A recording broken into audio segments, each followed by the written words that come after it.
Okay, that load screen. Here we go. Welcome back to the finals of the Go4StarCraft Monday Premium Cup. You guys are watching on Base Trade TV. Hope you enjoy the cast so far. I'm Rick, joined by Zombie Grub. And spawning here in the top right corner of the map, currently leading 1-0, it is going to be Dignitas's BlinG. The bottom left as the pink Zerg. It's Dana. From, of course, Vegas Squadron. I still can't get over it. It felt like Dana had a lot of cool potential that game, especially with that counterattack. But as we saw, just the Immortal Sentry follow-up was a little bit too strong, a little bit too scary. Yeah. I mean, if he had like 30 more seconds, or had he been taking gas at his natural instead of the third the whole game, instead of only just getting control of that third after the counterattack got underway, I mean, like, maybe he's got more Hydras, maybe he defends that. There's a lot of maybes in that game, but none of that really matters because he lost in the end. But it's good to see that he had the right mentality of what to do, and he didn't really get caught with his pants down. He just didn't have enough. This drone coming out here is a little weird. Well, I mean, we see a lot of hatchery blocks on this map, right? More than others. Yeah, so. exactly. So that's what I'm thinking. So far, BlinG has not shown that he does like the Forge in the last series, and of course in this series so far. And that's really what you would want to be scouting, is if they have a Forge, so you can get away with the 3 hatch for a pool. So with 300 minerals now, no natural drone, it is going to be the proxy hatch. Right, so there's a couple things that come in tow with this, right? Like, on one hand, you see this hatchery, and you're like, oh my god, what a waste of money, blah, blah, blah. But the idea is, like, if this spreads any amount of creep, it's suddenly worthwhile. It'll buy you a lot of time.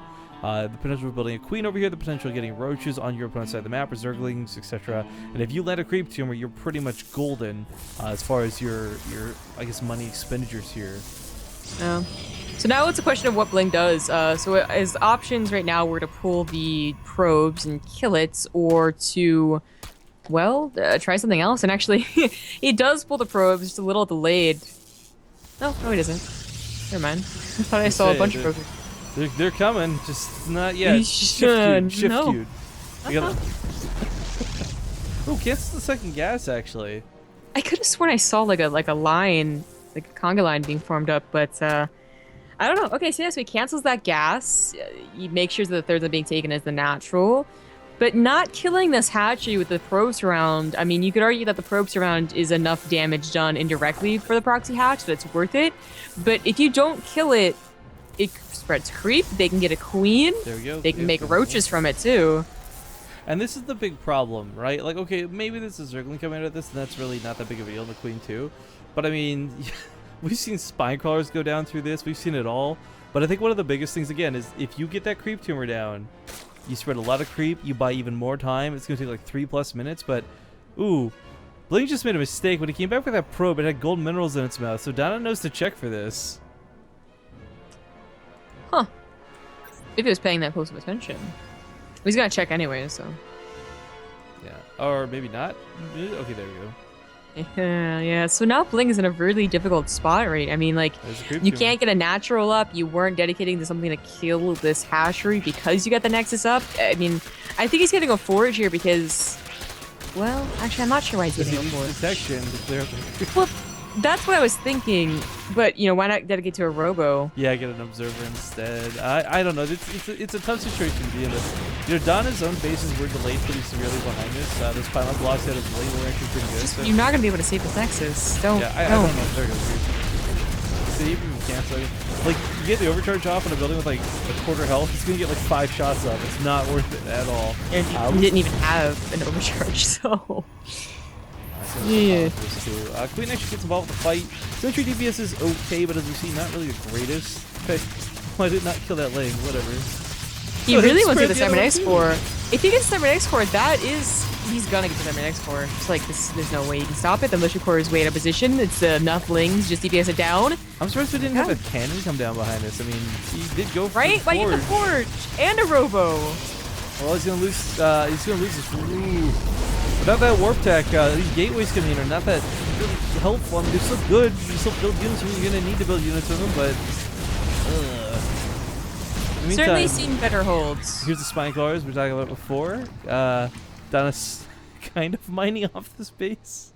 Yeah, this is a more awkward of a game than we've seen.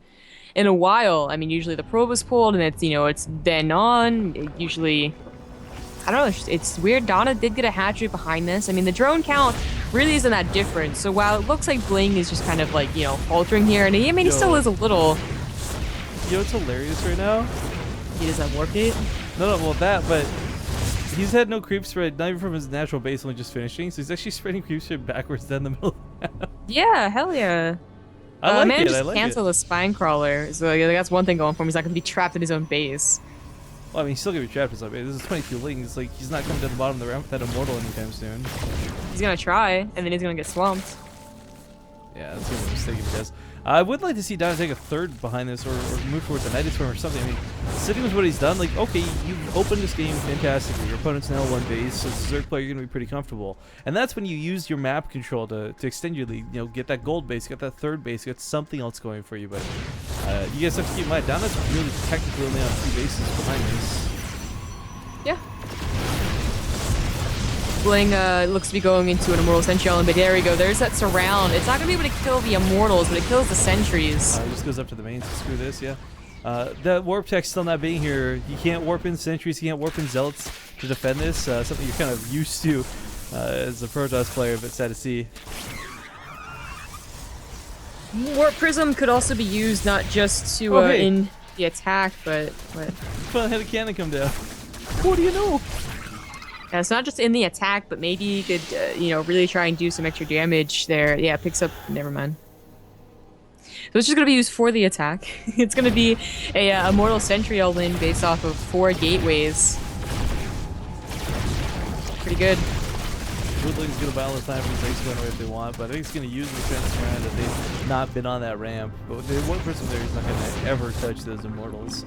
But this is where I get really scared for Dana. Like, he had a big lead, and I'm very frustrated they never took that third. I mean, I really think that was a big mistake. Yeah. I guess the feeling right now is that the Immortal Sentry Island was coming. He wouldn't be able to defend a third because there wouldn't be creep for the Spine Crawler connected. He didn't have any creep tumor queens, but... I guess that's a fair point, yeah. But I mean, when you used to build Spine Crawlers to defend this back in Wings of Liberty, you didn't build 2, you built like 7. Yeah, this is just like, barely helping out. Supply block, though, finally 2 of those are on the way. I would, the Lings are still pretty scary. BlinG really not able to get a huge Zealot count, but now it's starting to get to that point where, all right, this Immortal Sentry Island is looking scarier and scarier. And Dana, BlinG Hydra, or BlinG Roach can certainly deal with it if you usually have overwhelming numbers, but if you don't, then that's like usually where Hydras are really good. And so far, Dana, again, being just like blocked by this gas count. Yeah, like his army count's higher, but not by much, not by enough, I feel. Oh, by 8 is not that high against the Immortal Sentry. There aren't... Oh, actually, no, there is a decent amount of sentries, too. Trying for the counterattack seems like a good idea. It is fully walled off. This position is kind of cool, especially on the smoke on the high ground. As you see, despite transfusions, Immortals just bust anything down that's armored. Roaches and Spine Crawlers included in that list. And Dana, he's coming from behind to cut off the reinforcements. It doesn't matter, there's a warp system right here. So killing that pylon does absolutely nothing for him. Yeah, he was starting to get on top of those sentries, but still a lot of them are surviving here. A couple of Spine Crawlers I didn't notice with that one in the back, but the Immortals are still alive, and they can't be targeted. Oh, maybe now it's full surround, looking really good for Dana.